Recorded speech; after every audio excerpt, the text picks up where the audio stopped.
Welcome to Zelensky Productions. I'm Karen Gray's Cocon. Let's get into the video. Today's video we're going to be looking at a certain topic called war propaganda, right? And just my general thoughts on Ukraine.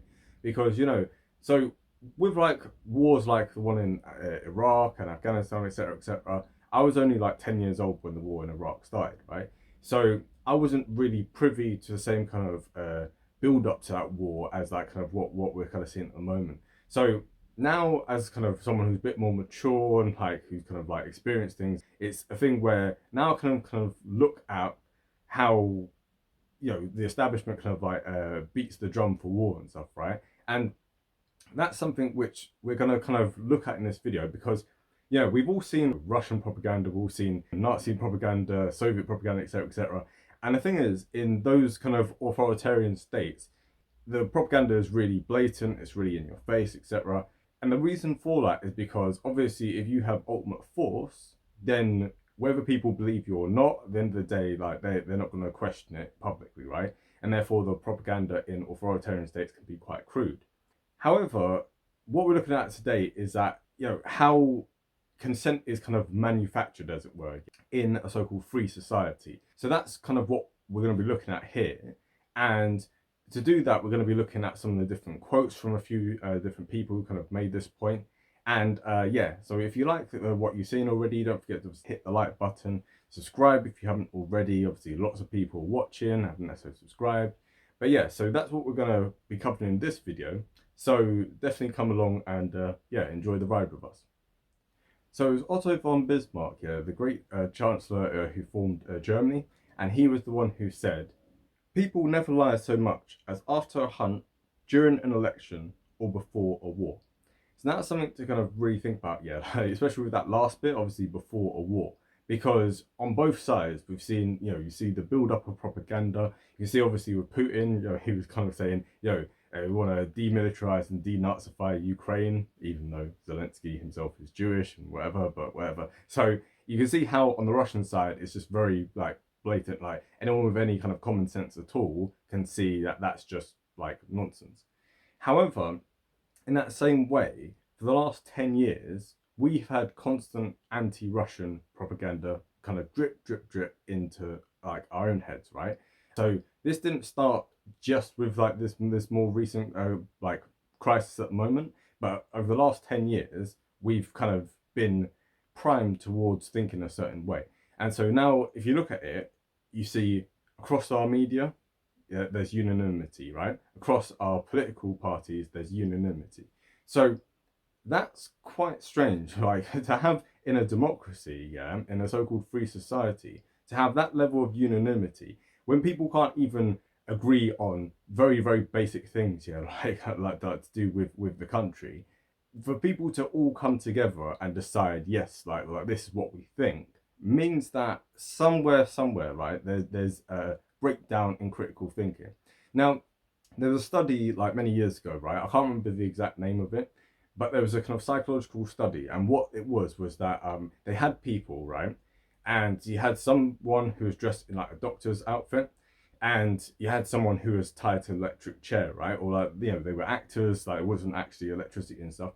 But the thing is to note with that experiment is that they found that roughly 65% of people, if you kept pressing the button, right, so obviously you kept pressing it, the voltage went up, the person was in more and more pain. 65% of people, on basically the doctor's orders, carried on pressing it, right? Now, the reason I was going to say that is, obviously it's not like the same kind of thing. The reason I mention that is it points out that when people are in positions where a personal authority is telling them something, 65% of people, roughly, their critical faculties kind of shut down, right? They become obedient. They aren't able to really question things. They're not able to decide they want to do something differently, right? So when you have like a free media and you've got different information, etc., so when it's a debate about the economy or debate about this, that, and the other, right? People are able to freely express different opinions, right? And so that's when their critical faculties kind of like kick in. However, when all the media and all of the political class and all of the just everyone you can think of, right, is saying one thing, we already know that just the general public as a whole about 2/3 of them are just going to be like, yep, okay, everyone's saying this, so we're just going to go along with this, right? And their critical faculties are just going to be completely shut off. So that means that the last like third of people, right, who are still able to critically think about things and actually question things, they are naturally in the minority. And if you're kind of going against the current, right, it's the thing where it becomes quite difficult for you. So that's kind of some of the stuff we're going to be looking at here. But before we do that, we have to say a very famous quote by Hermann Goering, right? Now, Hermann Goering, he was Hitler's number 2, head of the Luftwaffe, etc., etc. And he said something very, very instructive, yeah, when it came to war and prepping a population for war. So I'll read you the quote now. Why, of course, the people don't want war. Why would some poor slob on a farm want to risk his life in a war when the best he can get out of it is to come back to his farm in one piece? Naturally, the common people don't want war, neither in Russia, nor in England, nor for that matter in Germany. That is understood. But after all, it is the leaders of a country who determine the policy, and it is always a simple matter to drag the people along. Whether it is a democracy, or fascist dictatorship, or a parliament, or a communist dictatorship. Voice or no voice, the people can always be brought to the bidding of the leaders. That is easy. All you have to do is to tell them they are being attacked and denounce the peacemakers for lack of patriotism and exposing the country to danger. It works the same in any country.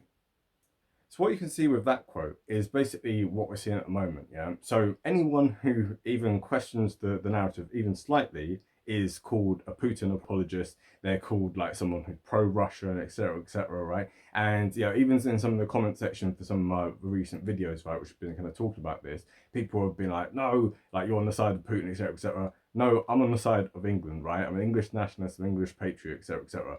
I just don't think that it's in our national interest to have beef with Russia. I think we should have a better relationship with Russia, and I think that through the West actions, we've kind of like, you know, stirred this up, and like kind of like we've helped create a situation which we didn't really need to have, right? So that's kind of my whole kind of take on it. And actually, as we've kind of covered in recent videos talking about, you know, should Russia have been in NATO, like what would it have been like? So that was something which we kind of have missed, right? And you have to ask the question of why was it done in that way, right? So the establishment in the country is not like some kind of crazy conspiracy where people go, more ha ha ha ha ha. But think about this, right? Kyiv. Why is everyone saying Kyiv now? When did this kind of get decided? We're, you know, us as English speakers, we've always said Kiev, Kiev, Kiev, Kiev. And now it's reporting live from Kyiv, yeah? The latest thing out of Kyiv. This and, you know, where does that come from, right? And I get that nowadays we're all trying to be all politically correct and call places by the name of like the you know, the local language and stuff, right? But when are we going to start calling Paris Paris, right? When are we going to start calling Rome Roma? And when are we going to start calling Moscow Moskva? Because that's how you say it in Russian, right? So if we're all being politically correct and stuff, yeah, we'd say, oh, live from Kyiv, and oh, coming out of Moskva, yeah, like kind of like Putin's saying, blah, blah. So you have to ask the question of why is it on every single news outlet, people are saying Kyiv? And even when you say Kiev amongst like your friends and stuff, right? People go, oh no, it's not Kiev, it's Kyiv. What is that about, right? That's some Orwellian kind of stuff, right? And if you can't recognize little things like that, you know, it's like, it's this little drip, drip, drip. So the whole point of all this, yeah, is because of something which happened at the beginning of the last century, right? Which is the birth of the, well, propaganda industry, yeah, but it's actually a kind of, well, nowadays it's called the public relations industry, right?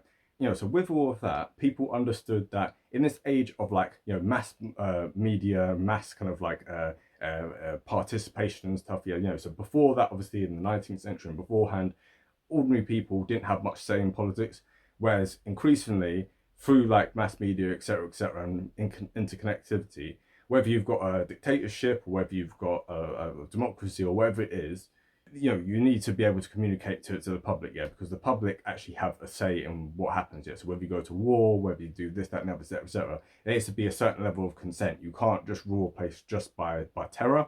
You need to get that, you know, 65% of people kind of like to generally accept you and stuff, right? You know, so there's a book written in 1916, yeah, right? So this is the middle of World War I, and the title of this book was Instincts of the Herd in Peace and War. And this is by Wilfred Trotter. So what his book was looking at is how the general public was kind of whipped up in the kind of war hysteria of the First World War, and how people, all of a sudden were like, right, okay, became incredibly passionately like nationalistic and stuff, right, and like really gung ho for war. And that's kind of what he was looking at in terms of like how people were able to kind of like turn so quickly, towards just blind obedience and just like, yes, this is a righteous war, and it's a war for civilization, it's a war for everything, right? So he covered lots of things in that book, and it was very influential for a certain Edward Bernays. Now, Edward Bernays, he was the nephew of Sigmund Freud, right? So Sigmund Freud's the famous psychologist and stuff, really like revolutionary stuff. And so his nephew, Edward Bernays, he was in America, and he was like, okay, we're going to use some of the teachings from my uncle, and we're going to use it for marketing, right? We're going to use it for propaganda, both for commercial industry and also for like state control. So what Edward Bernays argued is that a small invisible government who understands the mental processes and social patterns of the masses rules public opinion by consent. And he also went on to say that we are governed, our minds are moulded, our taste formed, our ideas suggested, largely by men we have never heard of. This is a logical result of the way in which our democratic society is organized. So in other words, consent has to be manufactured, right? You have to basically drip things into people's heads to the point at which they don't even question it. And when you then present something, they go, oh yeah, like this is what we want and stuff, right? So for instance, Kyiv. Why are we saying Kyiv? It's because we want to have sympathy for the Ukrainians. Why is Moscow not called Moskva? Because we want to not have sympathy for the Russians. Yes, this little drip of effects, right? When you look at the news reports, you look at the refugees, think about how Ukrainian refugees are being covered compared to how refugees from the Middle East and stuff were being covered, right? So think about this. We've got another war there. You've got Syria. You've got another war in Yemen. So for Yemen, we are selling arms to Saudi Arabia, and they're bombing the hell out of Yemen, right? We've got lots of refugees from there, etc., etc. How many people even know what's going on in Yemen? How many people could even point to Yemen on a map, right? How many people welcoming Yemeni refugees to this country, right? Not many. We're turning them away at the thing. And so that's a question about refugees we're not going to get into now and stuff, right? But just think about in terms of how one set of things are being covered and one set is not being covered, right? So in every war there's refugees, in every war you've got like humanitarian disasters, you've got people getting bombed, etc., etc. But the non-stop coverage of what's going on in Ukraine, and how much of it is being shown from a Russian perspective? Almost none at all, right? And what we are showing out of Russia is the kind of distance, right? We're showing people who are anti-Putin, people who are anti-war, etc., etc. But that doesn't represent the vast majority of the Russian public, right? So we're only told things from Russia that suit our own agenda, right? So that's kind of what we have to think of. In the same way, obviously, the Russians do the same stuff, but it's a thing of, why are we pretending that we're any different from them? Yeah, we're just two sides of the same coin. So this is one of the things that George Orwell said, right? So he was obviously very critical of like the establishment in general, and he analysed how propaganda was administered in totalitarian regimes compared to in democratic regimes. And he found that even in democratic regimes, you can see this kind of unanimity, right? Like this kind of, unanimous support for one line, when all the apparatus of the state decides that it wants to go for a certain agenda, that's when you see it all just, So this is a quote that he said: "Unpopular ideas can be silenced and inconvenient ideas kept dark without the need for any official ban. Anyone who challenges the primary orthodoxy finds himself silenced with surprising effectiveness."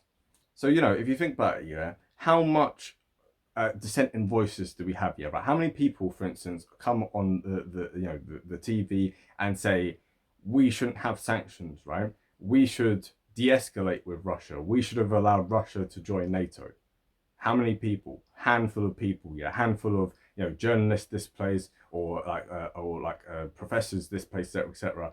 Hardly ever get like any kind of primetime thing, and if they are given any primetime coverage, then they have someone else on the panel who denounces them, and the person who's presenting is also, this person's meant to be neutral, this person also denounces them, right?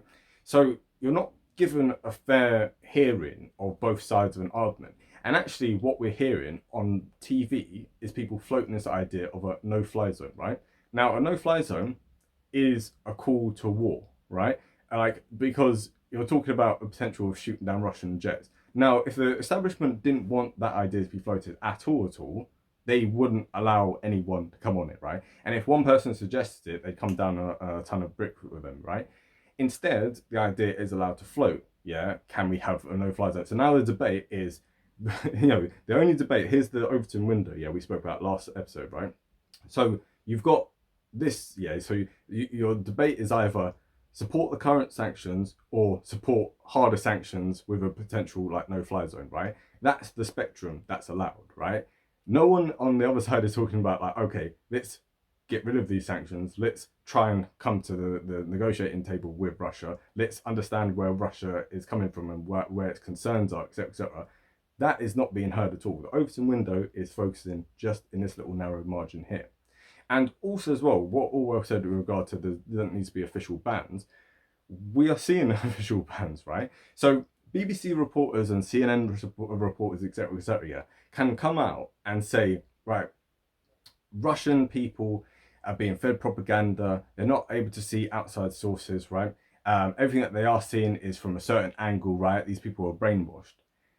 And then in the next report, right, the same reporter can then say, oh, and RT, which is Russia Today, is being taken off the air.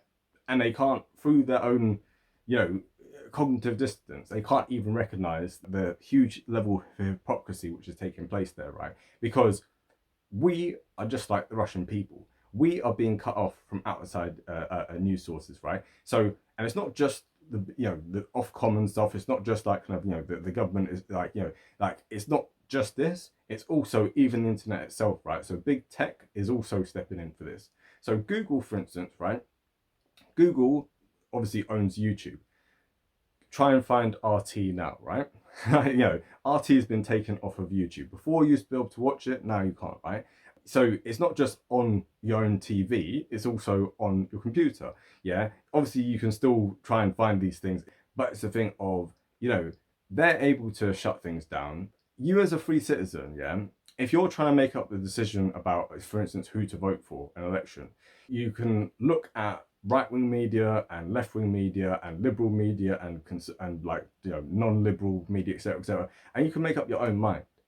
But if you're someone here, right, and you're kind of looking at it and being like, okay, I want to know what's going on the ground, right, and I want to hear what the Ukrainians are saying and what the Russians are saying, you in a so-called free society are now not able to do that, because both on the TV and on the internet, they've stopped you from doing that, right? So it's now much more difficult for you to get information about what is going on in Russia and what the things are from the Russian perspective. So add to that, you've also got Meta, right? So Meta obviously owns Facebook and it owns Instagram, etc., etc. Now, normally they have a policy where there's no incitement to violence, right? So if you're calling for violence against anyone, your account, you'll get sanctioned, right, to some level, depending on the severity of it, right? But recently they've changed their rules on this, So you can make calls to violence both for Russian soldiers, although obviously not for Russian citizens or for Russian prisoners of war, etc., right? But you can make threats of violence against Russian soldiers and against Putin. So if you say you want to assassinate Putin, you want to do this, etc., etc., right? That is allowed by Meta, right? However, if you were to post up the same but the other way around, right? If you were to make calls of violence towards Ukrainians, right? If you were to call on the assassination of Zelensky, for instance, right? That would not be allowed, right? And yes, it shouldn't be allowed, but I also think it also shouldn't be allowed for the other thing, right?